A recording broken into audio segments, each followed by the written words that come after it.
Welcome back to Behind the Game with Terry, the show where we go beyond the field, court, or pitch to uncover the stories of the athletes and the incredible people that are shaping the sports world. Today, I'm thrilled to have Emily Rodriguez with us. Emily's a senior soccer star and a soon-to-be graduate of St. Thomas University. She's a leader both on and off the field, and we're here to dive into her journey, how she's balanced academics with athletics, what fuels her passion for the game, and what's next as she gets ready to step beyond college. So, Emily, welcome to the show, and let's get started.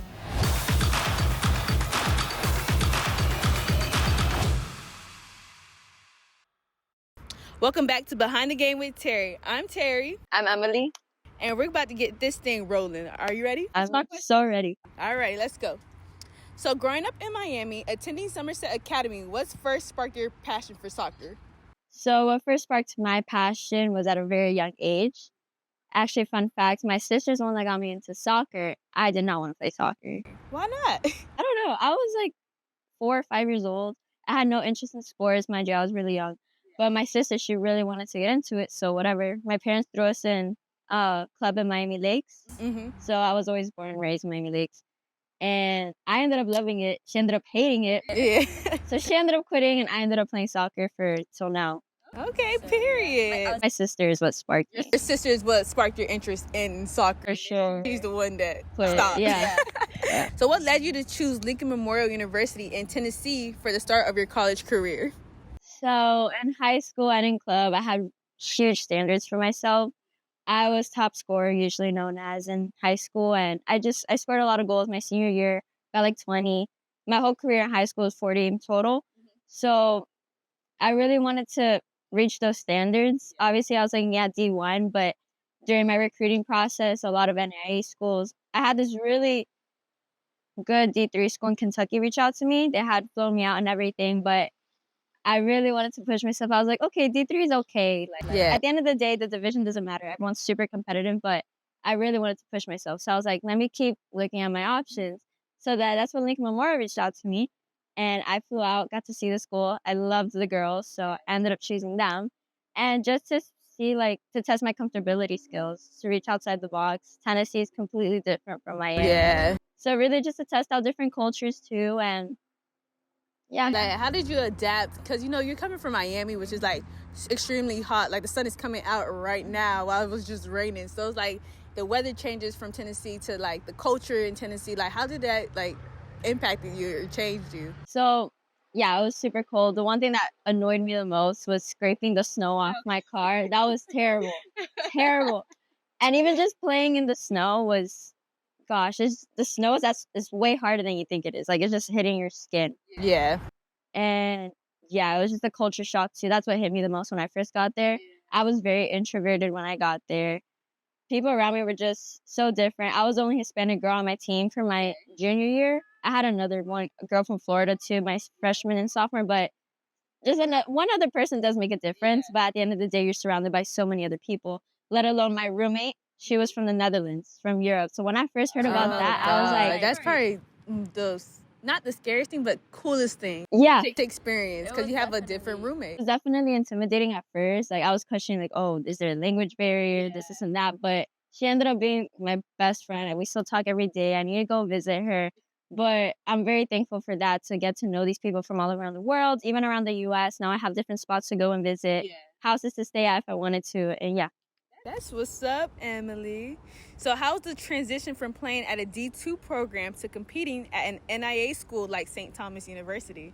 So I will say, I feel like it's not really the division that makes the difference. It's the place. Tennessee, it was small. We were a part of the SAC conference. It was very competitive for sure. But I feel like NAIA here in Miami just really pushed me to my limits. For example, our preseason in Tennessee, I could barely remember what it is. I rarely remember preseason versus St. Thomas. We did 2-a-days, one 6 a.m., one 4 p.m. every single day for 2 weeks. I have never done that in my whole soccer career, let alone we also had pool workouts. Never done that either. Beach workouts too. Oh, yeah. I experienced all that for the first time my senior year. But the transition was quite easy because I am from here.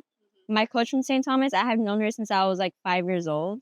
She's the one that really pushed me, and without her, I really wouldn't be the person I am today, really. Oh, that's what's up. Yeah.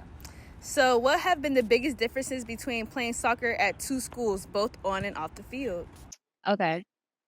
I'll start with off the field. So in Tennessee, I lived on campus, so it was just 5 minutes away from me, the field. One of the challenges was living with 5 other girls, but they were all a part of the team, so we were running on the same schedule and such, but I had a great time with that. But versus here in Miami, like, it's the 20-minute drive plus the traffic. Traffic, because you could be 20 minutes away whole entire time. With traffic, you're 40 minutes away. And there you have no time for naps in between classes or practice, so it's definitely more draining here in Miami, so maybe that's why it was much more of a challenge for me versus Tennessee. The field is there, is a lot more accessible, and yeah. Okay. So, as a senior, what are some of your proudest moments during your college soccer career? Some of my proudest in my soccer career, I would definitely say the relationships that I built with my teammates. It's unmatched, undescribable, and just the support you have with other athletes on your team. All breaking the same sweats, all being yelled at by the same person. We're all struggling at the end of the day. College sports is just not easy at the end of the day. It's a mental challenge, and you're all going through it together. And it really just takes for one girl to speak up, for other girls to realize, oh, hey, I'm feeling the same way. Let me speak up too. And there, that builds a chain. And yeah, those relationships are just unmatched, really. And how has being part of St. Thomas soccer team impacted your personal and athletic growth? St. Thomas, so athletic, like I said, those preseasons just killed me. Yeah, 2-a-days. And then even on season, we practice at 6 a.m. I've never done that either. So it really pushed me. And my coach, too, having her by my side, I feel like because she had known me since such a young age, she knew what I was capable of. In Tennessee, my coach didn't really know me. Like, if I was having a bad day, she'll just portray me as that bad day. Versus my coach here, she's like, no, this is not Rod. Like, it's not Emily. And then she'll pull me into her office even. She'll be like, hey, like, what's going on? Like, this isn't you. And she'll talk to me in a way that she knows how to talk to me, knows I'll bring out the best in me. Mm-hmm. Versus my coach in Tennessee, like, I'm not going to say she didn't care about me, but she just didn't know me. And I try my best to stand out to her and such, but I don't know. I don't know what happened there. It's okay though, because sometimes it's good that you came back home just because like you had a coach that knew you, and it's important for coaches to have that relationship with their players too, not just like a coach that basically bases who you are off a day that you're having. So I couldn't really blame the girls that were from Tennessee getting the opportunities that they wanted, because I knew exactly where they were coming from. Like, I wish I was from Tennessee at that point to get what they got, but fortunate enough, I got it when I got home in my senior year. So then what has been your favorite part returning home for college? Having my family here to watch me for sure, versus they used to fly just to watch a home game maybe once or twice during the season. But here I get to have them with me through every home game. Sometimes even when we travel to Kaiser, they'll even go to Kaiser, maybe Ave Maria too. And just having them by my side is just a different ambition, seeing them in the stands and such. Especially bad games too, and I have them with me, like, yeah, supporting you exactly, no matter what.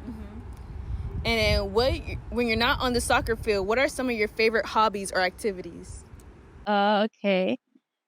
Ooh, it's really hard because I always played soccer, although let's say now that I'm not part of it, I have been going to the gym a lot more. I love the gym. Need it once a day.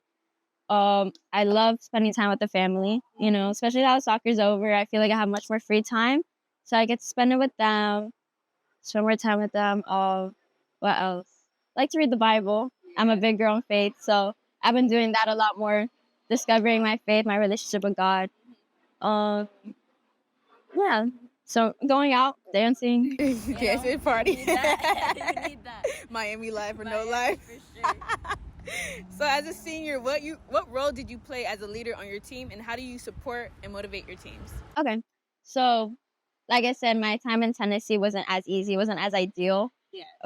Like, I went through games where, I had a long college career. It was 3 years, but it felt like a decade. Yeah.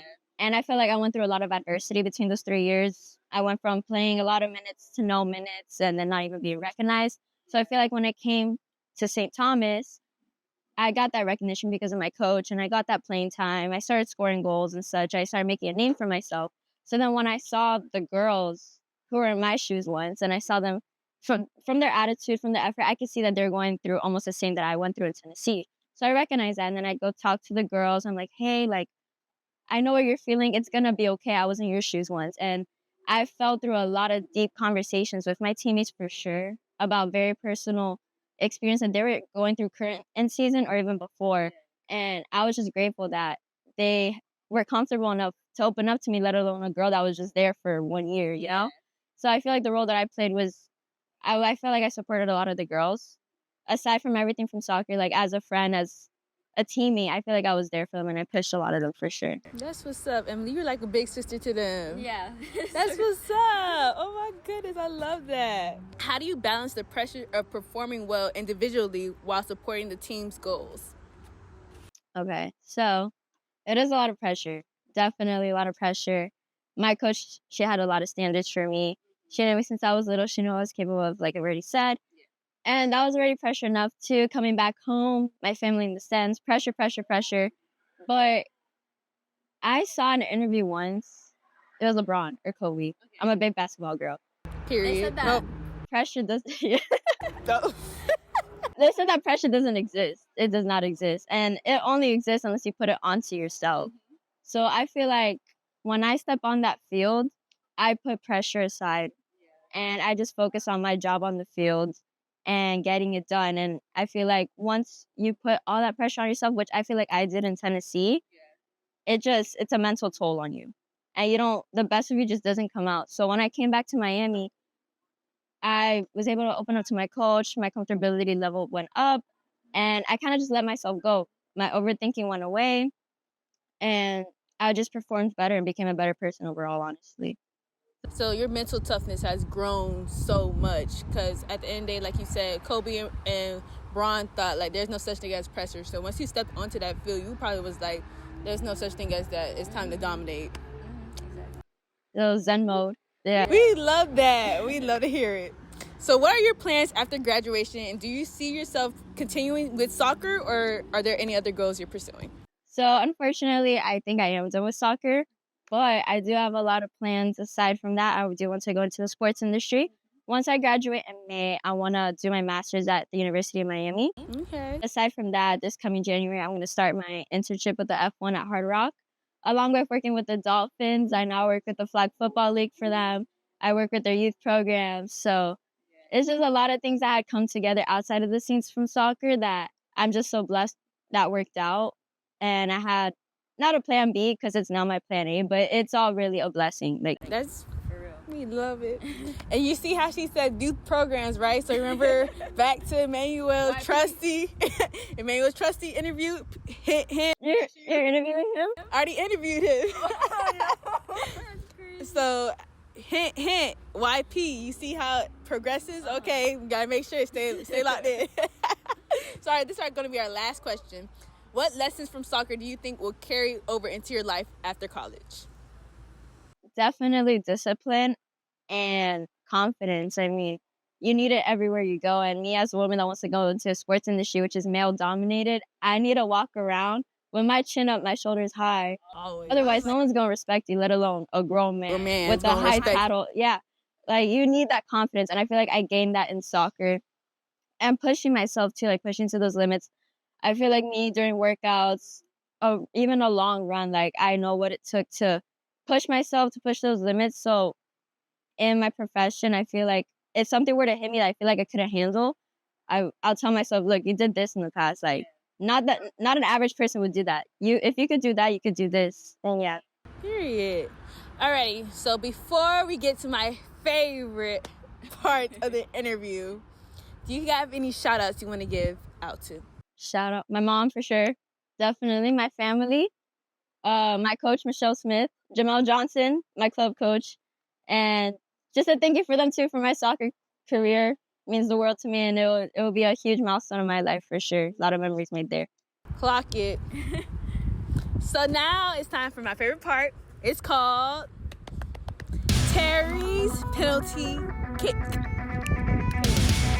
Emily has 30 seconds to answer my rapid fire questions.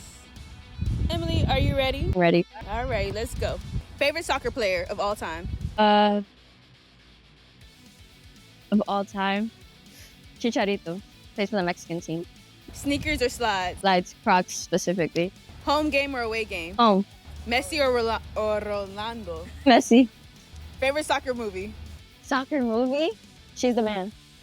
Okay, Yeah, pregame. Okay, pregame ritual or superstition? Trey games. Favorite Miami hangout spot? Oof, the beach, South Beach. Oh, wait, no, I take that back. All right, say okay. Hold on. We're gonna add another 30 seconds. I'll have 30 seconds to answer everything. Yes. Oh, okay. I thought it was each question. Okay. Okay, I'll be quicker. Let's start over again. Yeah. That was a test run.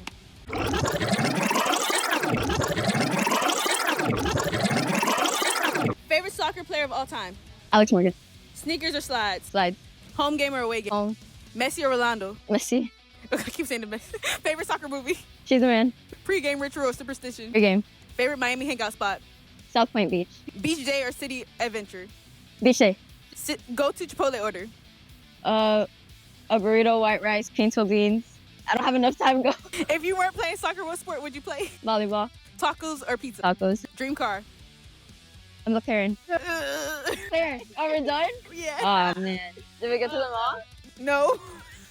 It's okay. We went fast, though. Yeah, we went fast. We did pretty good. We did that.